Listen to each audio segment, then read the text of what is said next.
The Race of Politics. Uncle Rob explains the two-party system. As you consume this collection of stories about the Black experience, you will invariably have questions.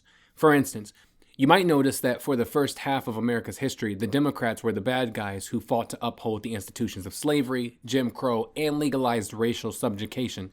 Then, all of a sudden, the Democrats became the good guys. One of the favorite assertions of Candace Owens and other Black people who happily let white people touch their hair is that Negroes have been bamboozled by the Democratic Party. They often ask why the Democratic Party tends to get the Black vote by default. I'm sure you've heard some variation of this argument.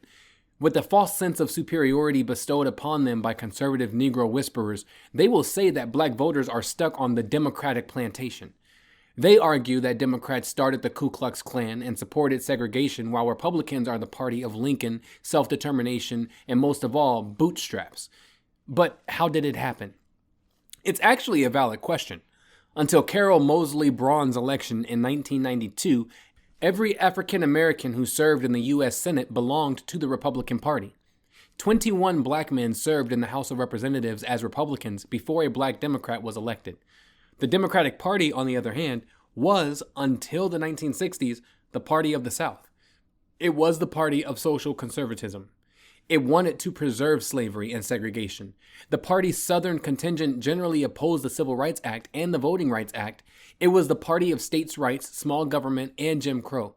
They wouldn't even allow Black people to be present at their convention until 1924. So, what happened? Why is it that 80% of Black voters have consistently identified as Democrat over the last 25 years, while the GOP electorate has been at least 80% white? Why hasn't a Republican presidential candidate won a majority of Black voters in 50 years? What happened to make America's two-party system so racially polarized?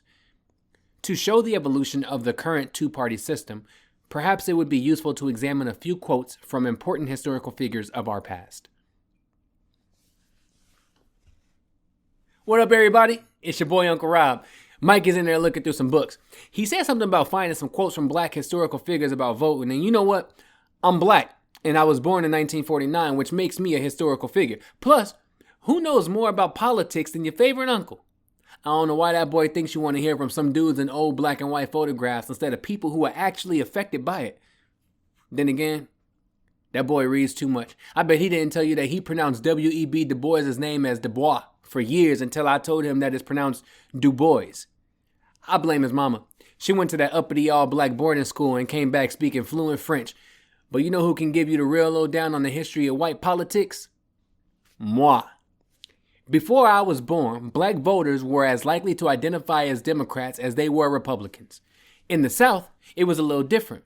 Like many voters in the South, my mom and them identified as Republicans because they said Southern Democrats were kind of racist. And when they said kind of racist, you got to keep in mind that Southern folk think the sun is kind of hot. Black folks in the South never say what they mean. Like when a Black woman tells you that she has a trick for your ass, she is not about to teach you magic. Your best bet is to disappear like Black folks did from the Republican Party. And I heard you wanted to know why that happened. If I was writing a history book, I would start by explaining that Federalists like Alexander Hamilton wanted a strong central government, a national bank, and a federal army and navy. Democrat Republicans like Thomas Jefferson, on the other hand, who saw big government as a threat to their individual liberties, favored low taxes and a concept called states' rights. Mikey's probably told you some gobbledygook about the dispute over the formation of a national bank, international policy, and national credit. But to understand the politics of baby America, all you have to know is one fact. White supremacy is the defining characteristic of America's politics. While other political, economic, and social issues have mattered more or less over the years, white supremacy has been the organizing principle of American politics before America even existed. Of course, your raggedy history book will explain how the nation's first two political factions, the Federalists and the Anti-Federalists, was about representation, states' rights, and taxation, and not humanity or white supremacy. They'll say the Federalists wanted a strong federal government, a national army, and a central bank that handled the country's debts, while the Anti-Federalists favored states' rights, a weaker executive branch, and a government that wasn't dominated by New England merchants and northern aristocrats. But a lot of the beef was about slavery. Even though many Federalists owned slaves, anti-federalists were afraid that a strong federal government dominated by northern aristocrats could essentially ban the institution. They wanted their new nation to treat in the manner suggested by a more beloved group of men known as the Isley brothers once suggested, "It's your thing, do what you want to do." And so they compromised. Ultimately, the new Constitution of the United States of America actually told the states who to sock it to. After the founders signed away 2/5 of black people's humanity in exchange for political expediency, the Federalists and the Anti-Federalists formed into two parties. The Federalists became the Federalist Party. They were religiously puritanical, pro-big government, and strong in New England. The Anti-Federalists became the Democrat Republicans, a party that favored an agrarian economy, smaller government, and states retaining more rights. It is important to note that neither party was overly concerned with the abolition of slavery. Each had anti-slavery factions, but aside from the New England states that had abolished slavery, the Democrat-Republican Party dominated early American politics. By the election of 1824, the Federalist Party had collapsed and the Democrat-Republicans had splintered into factions. Andrew Jackson actually won the popular vote in 1824 and had more electoral votes, but because none of the candidates, all of whom were Democrat Republicans, won a majority of electoral votes, the House of Representatives elected New Englander John Quincy Adams as president. After the corrupt bargain, Jackson desperately wanted a rematch against John Q. But Johnny was already the Democrat-Republican nominee, so Jackson's homeboys from Tennessee took their horses down the Old Town Road and nominated him for president under the banner of the Jackson Party. When Jackson beat the brakes off John Quincy Adams in the rematch, Jackson's conservative, pro-slavery supporters created a political organization called the Democrats. At their inaugural convention in 1840, the Democratic Party adopted its first official platform, resolving that all efforts of the abolitionists or others made to induce Congress to interfere with questions of slavery have an inevitable tendency to diminish the happiness of the people and endanger the stability and permanency of the Union, and ought not to be countenanced by any friend of our political institutions. The Democrats' main platform centered around the concept of nullification, the idea that states had the right to invalidate laws they deemed unconstitutional. Of course, the only law they wanted to nullify was the one about owning human beings. Democrats thought the federal government should leave those decisions up to the states. It is true that the Republican Party was founded on the principles of anti-slavery. Founded in 1854, the GOP's only real concern was stopping the expansion of owning men. They were so in favor of ending America's peculiar institution that members were often called Black Republicans as a slur. And trust me, they weren't talking about Kanye West. Republicans also elected the first woman to Congress, supported black suffrage, and pushed for civil rights legislation before Martin Luther King was born. The Civil War, in effect, was a clash over the evolution of America's two political parties, one that wanted the right to own men, and another that vehemently opposed the possession of human beings by others. In 1870, the United States ratified the 15th Amendment, declaring, "The right of citizens of the United States to vote shall not be denied or abridged by the United States or by any state on account of race, color, or previous condition of servitude." Although most historians focused on the formerly enslaved black voters in the South, before the 15th Amendment, states like New York and New Jersey forbade African Americans from voting. After the Civil War, black voters formed union leagues, secret advocacy groups that met in black churches or schools to discuss civic and political issues. Aside from practicing a new popular dance called the electric slide, these leagues usually supported Republican candidates and encouraged millions of black men to register to vote. Women were not yet allowed. After the Civil War, Mississippi's voting eligible population was suddenly majority black, and the black voter registration rate was more than 96.7%. The South's white minority couldn't stand it. After the Compromise of 1877 formally allowed the Democrat-controlled white minority to disenfranchise black people, the state's black voter registration dropped to less than 6% by 1892. This is why the highest turnout in the history of presidential politics happened in 1876, when black voter suppression tactics were not yet enshrined into law. Of course, white Republicans began to get antsy about the growing black majority ruling their party too. They eventually formed an all-white faction of the party. In 1888, the Texan Norris Wright Cooney, a black Republican, began to fight against white party leaders who wanted to use the Jim Crow laws to oust black elected officials from the state convention, calling the faction the Lily White Movement, not to be confused with Lil White, a Caucasian SoundCloud rapper that I've never heard but I'm sure exists somewhere. By 1890, the Lily Whites had successfully created two factions of the Republican Party, distancing themselves from efforts to protect civil rights and joining Democrats to suppress black voters throughout the South. Meanwhile, a black and tan faction emerged because organized white supremacist violence helped the Lily Whites gain power. In the early 20th century, white Republicans often ran as Lily Whites in states and local elections, while black candidates ran under the black and tan banner. Composed of black voters and the few white politicians who had not sided with white supremacy, the black and tan movement soon became a minority within the Southern GOP. In 1921, Richmond, Virginia's Maggie Lena Walker, the first black woman to open a bank, ran for state superintendent of schools under Virginia's Lily Black ticket with gubernatorial candidate John Mitchell Jr., who owned a bank in a section of Richmond known as Black Wall Street. The moguls eschewed the black and tan ticket partly to point out the party's hypocrisy after Virginia's Republican Party banned blacks from attending the state convention. The Republican Party tried every imaginable tactic to lure Southern white voters to their side, even outlawing seasoned chicken at their conventions. A few whites joined the GOP when William Taft's 1908 presidential campaign pushed his Southern policy promise to not appoint African Americans to federal jobs in areas where it would lead to racial conflict.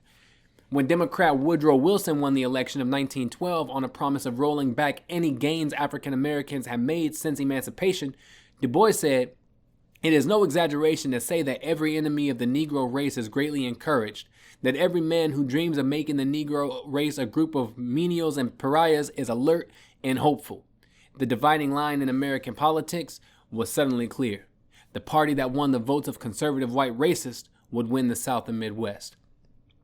African American voters overwhelmingly supported Franklin Roosevelt's four presidential campaigns in 1932, 1936, 1940, and 1944, but for other contests, as many blacks identified as Republican as Democrat.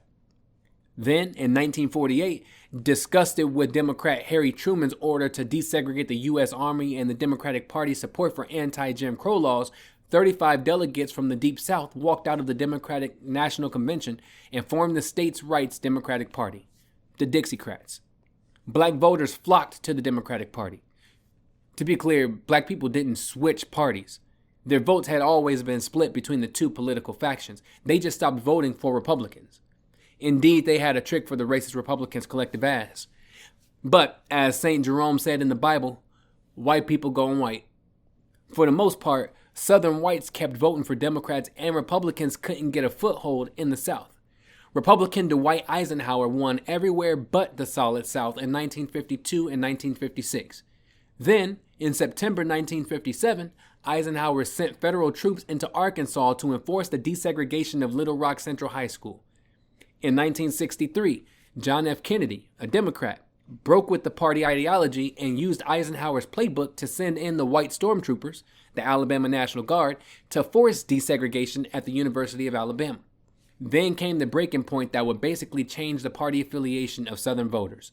Shortly before the election of 1964, Democrat Lyndon B. Johnson signed the Civil Rights Act. Aside from Jimmy Carter in 1976, the Solid South would never vote for Democratic president again. Those good old Republicans who never read a white lie they didn't like would like you to believe that Republicans supported the Civil Rights Act of 1964 and Democrats opposed it, which is only partially true. To understand the change in both parties' ideology, all one has to do is count the votes. There were 94 Southern Democrats in the House of Representatives. 8 voted for the bill. There were 11 Southern Republicans in the House of Representatives. 0 voted for the bill.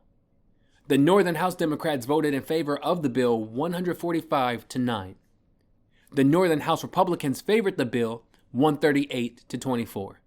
Of the 21 Southern senators, Democrat or Republican, only 1 voted in favor of the Civil Rights Act, a Texas Democrat. As you can see, it wasn't the Democrats who opposed the Civil Rights Act and the Republicans who favored it.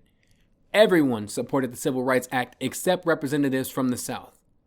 Southern politicians from both parties voted against the legislation, and even further, every poll for the era shows that Southern whites opposed the law. The Civil Rights Act was signed on July 2, 1964. In the presidential elections that year, 94% of non-white voters voted for Democratic candidate Lyndon Johnson, boosting him to win over Barry Goldwater. But Goldwater, a Republican, managed to win 5 Southern states in that election, which was unheard of for a Republican. How did Goldwater do that? He won those states by opposing the Civil Rights Act. He knew that a majority of white Southerners felt Negro rights groups were asking for too much on civil rights, while the rest of the country felt the groups were asking for about what they should. And just before the election, his vice presidential running mate and Republican National Committee Chairman William E. Miller gave a speech warning America that the civil rights protests were the payoff of the soft on crime society is to blame breed. Breed. I haven't heard anything as racist as breed until 40 years later when I was called a didn't do. As in, when the police arrest black guys, they always say, I didn't do nothing. Say what you will about Republicans, but they are inventive when it comes to euphemisms for the N-word. In 1968, Strom Thurmond teamed up with Richard Nixon, the 1968 Republican presidential candidate who was convinced that a Republican could win the South if he was willing to dog whistle racism to the Southern voters. Along with H.R. Haldeman, they developed a Southern strategy by emphasizing Nixon's belief that the whole problem is really the blacks. The key is to devise a system that recognizes this while not appearing to. Nixon won the 1968 election by carrying 7 former Confederate states, a remarkable feat for a Republican. In his 1972 re-election, he doubled down on the racist rhetoric and won every single state in the South. Since that election, only Jimmy Carter won a majority of the old Confederate states formerly known as the Solid South. The old Confederate states fused into a Republican voting bloc few Democrats have been able to penetrate. In 1981, Lee Atwater, the political campaign architect who refined the Southern strategy for Ronald Reagan and George H.W. Bush, described the Republican Party's winning template. You start out in 1954 by saying nigger, nigger, nigger. By 1968, you can't say nigger. That hurts you. Backfires. So you say stuff like, forced abusing states' rights and all that stuff, and you're getting so abstract. Now you're talking about cutting taxes, and all these things you're talking about are totally economic things, and a byproduct of them is blacks get hurt more than whites. We want to cut this. It's much more abstract than even the abusing thing, and a hell of a lot more abstract than nigger nigger. On August 3rd, 1980, a new Republican presidential hopeful was searching for a spot to make a big political statement. Instead of speaking in his home state of California, he chose a place that was sure to rile up his base of angry white Southern supporters.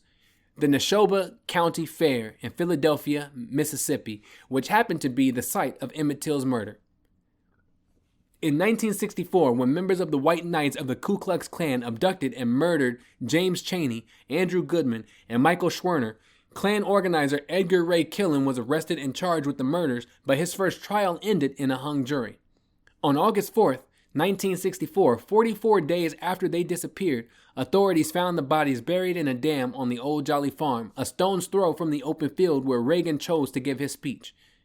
As the mostly white crowd that included members of the Klan looked on, Reagan gave a 33-paragraph, dog-whistle-filled speech about the dangers of welfare and outsiders to a rousing round of applause. That man knew what he was doing by conjuring up the worst elements of whiteness. He believed that he could employ the Southern strategy and cement the South as Republican territory. More than 15,000 people showed up. I'm not saying this was racist, because I don't have to. I believe in states' rights, explained the man who would become the conservative Beyonce. And I believe that we've distorted the balance of our government today by giving powers that were never intended in the Constitution to that federal establishment. And if I do get the job I'm looking for, I'm going to devote myself to trying to reorder those priorities and to restore to the states and local communities those functions which properly belong there. The states' rights speech will become part of political history. 3 months later, that candidate, Ronald Reagan, enjoyed one of the biggest presidential landslides in American history, completing his party's century-long switcheroo. In the 2020 presidential election, Republicans won 70% of white voters in the former Confederate states. The GOP is like a black cookout, a whole lot of whiting. Oh, Mikey's back. I guess he could take it from here. Wait, did my Uncle Rob just hijack my book again? I bet he told you about the lily whites, didn't he? Did he make the fedora joke? Please don't tell me he made the fish fry joke. Oh man, I'm sorry. It could be worse. He could have told you what didn't do means. Aside from the jokes from 1979, Uncle Rob is right. Republicans are now the party of the alt-right. It is the party of economic anxiety and birtherism. It is the party of Donald Trump, the Muslim ban, the border wall, David Duke, and all the white supremacists running for election on the Republican ticket in the 2022 midterms. Republican leaders now spout white supremacist theories, asking what non-whites have done for civilization. They appeal to Islamophobia and its anti-immigrant base by repeating rhetoric that has no basis in fact. They rally right-wing support under the guise of patriots and American values. It is the party of white people. And lest one think the Democrats have emerged as anti-racist heroes, they are not so much for black people as they are the opposition party for the GOP. Since the Civil Rights Act, 98% of the Democratic senators and 82% of the men and women appointed to the federal judiciary have been white. Democrats have never elected a black Speaker of the House or Senate Majority Leader. While its base is inarguably more diverse, the Democratic Party is still run by the brand of white men who compromise 2/5 of black people's humanity for the sake of national unity. No, the GOP is not more racist than the Democratic Party. A party is just a name and a logo. There has always been a party that served as the home for white supremacy, and the Republican Party is just the current base.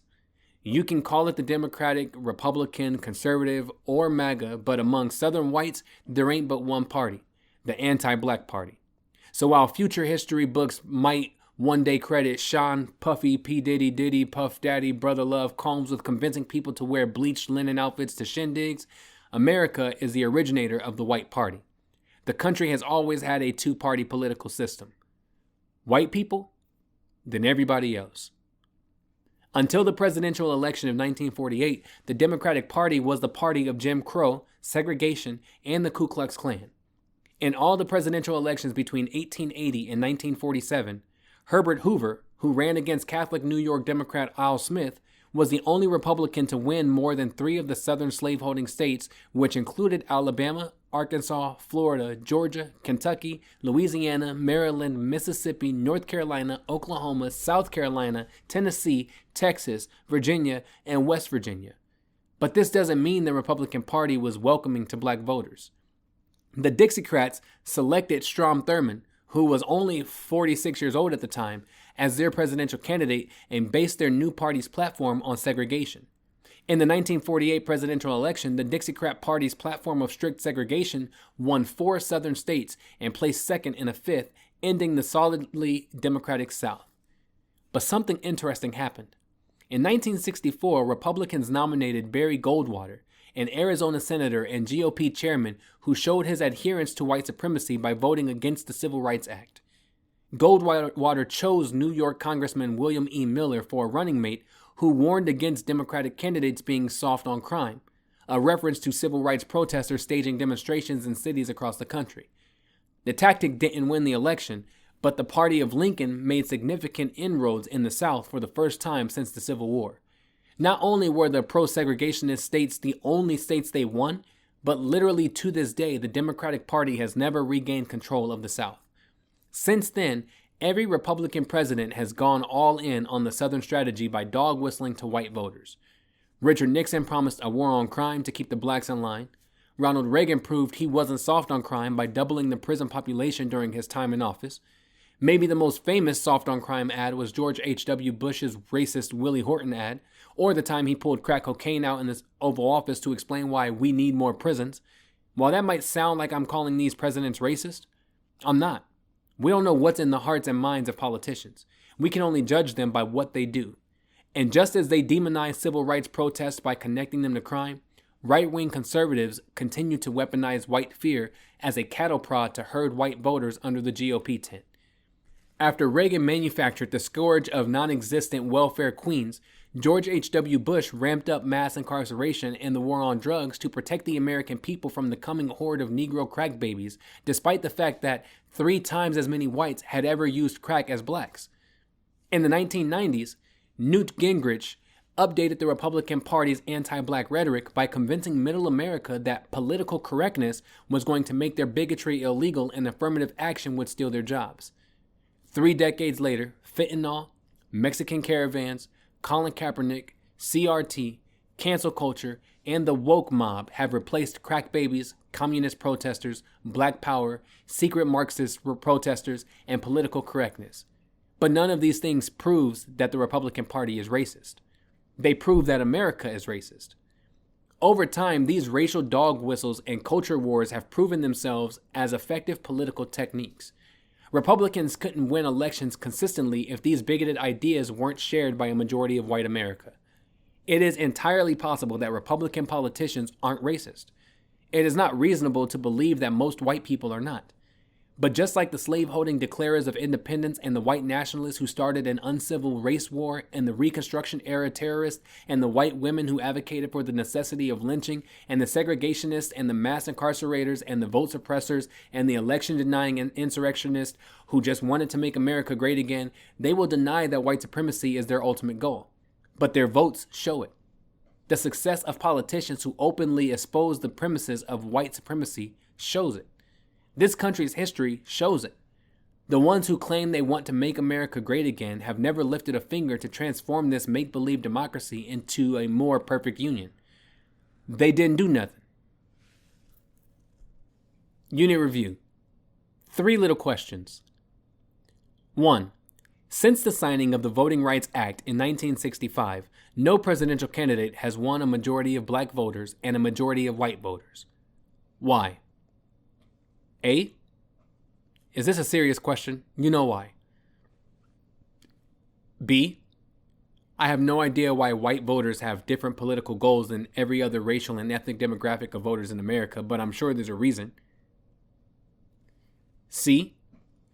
Maybe you should ask white people. Or D. Racism. Number 2. Which term best describes the pre-Goldwater Democrats and the modern-day Republican Party? A. Southern conservatives. B. Right-wing. C. Anti-black. Or D. Pro-white. Number 3. When did America become a democracy? A. When all white men won the right to vote. B. When white women won the right to vote. C. When black people won the right to vote. Or D. I'll let you know.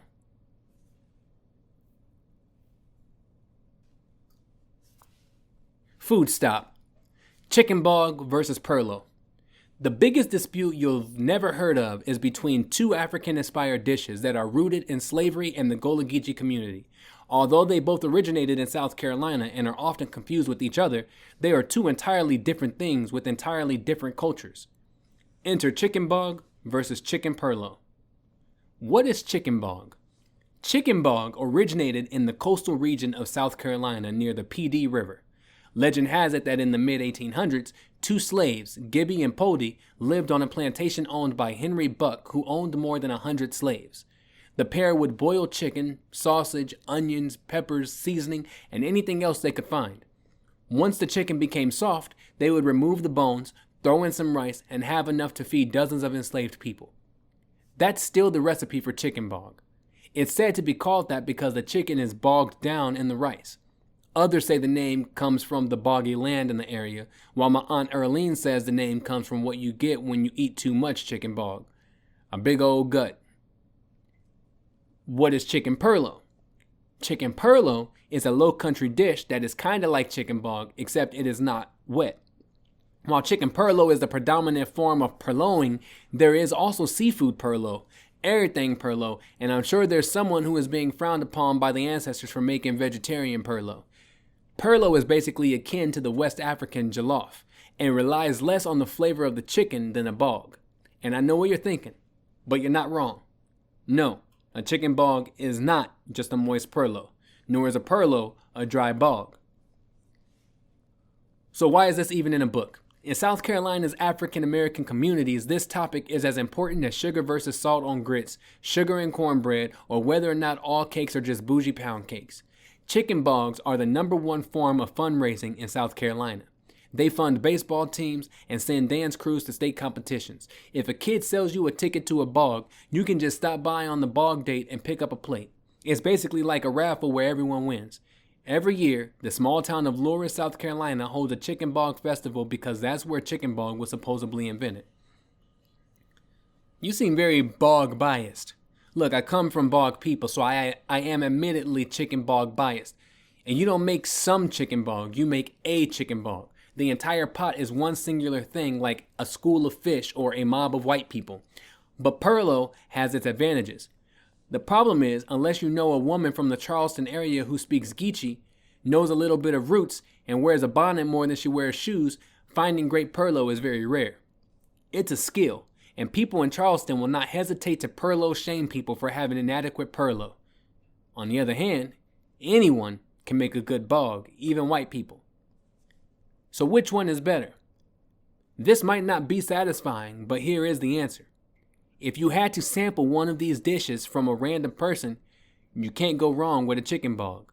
But the best perlo wins against the best bog any day of the week. It doesn't matter because I think you see where I'm going here. South Carolina is just better than everywhere else.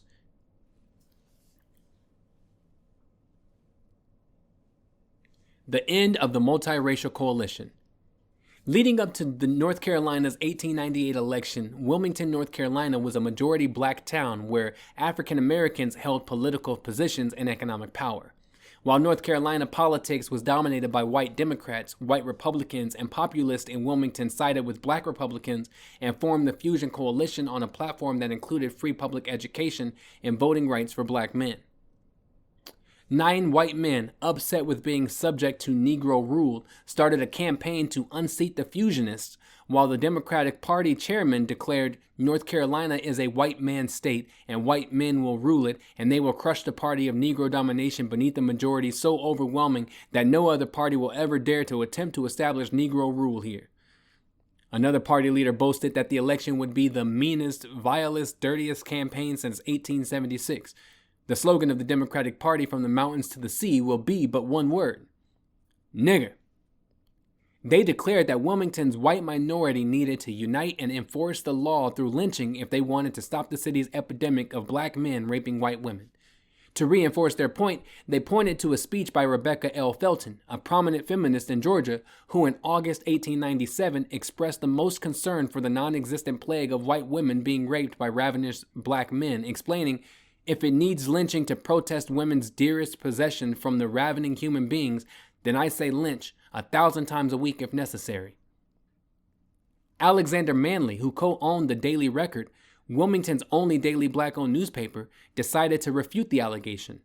In the editorial usually attributed to Manley, the writer pointed out that Wilmington was filled with mixed-race children because white men were, more often than not, the interracial rapist, adding that white women were really having consensual sex with black men because they couldn't be sexually satisfied by white men. Meetings of this kind go on for some time until the woman's infatuation or the man's boldness bring attention to them and the man is lynched for rape, the editorial continued. Every Negro lynched is called a big burly black brute, when in fact many of those who have thus been dealt with had white men for their fathers and were not only black and burly but were sufficiently attractive for white girls of culture and refinement to fall in love with them, as is very well known to all. "Don't ever think that your woman will remain pure while you are debauching ours," added the writer. "You sow the seed, the harvest will come in due time." White Wilmington was furious. After holding a political rally that was literally called the White Supremacy Convention, the white residents loaded the ballot box with fake votes and warned African Americans what would happen if they voted. By election day, many black Wilmingtonians had decided not to vote, hoping to avoid violence. The Fusionists won anyway. On the morning of the election, the White Supremacy Party issued a white Declaration of Independence and demanded that the black residents of Wilmington hand over Manley or make him leave town within 24 hours of the issuance of the declaration. They also declared that their superior intelligence should be recognized by allowing them to be in charge, regardless of votes. The black leaders wrote a letter explaining that they were just as outraged by Manley's editorial as everyone else.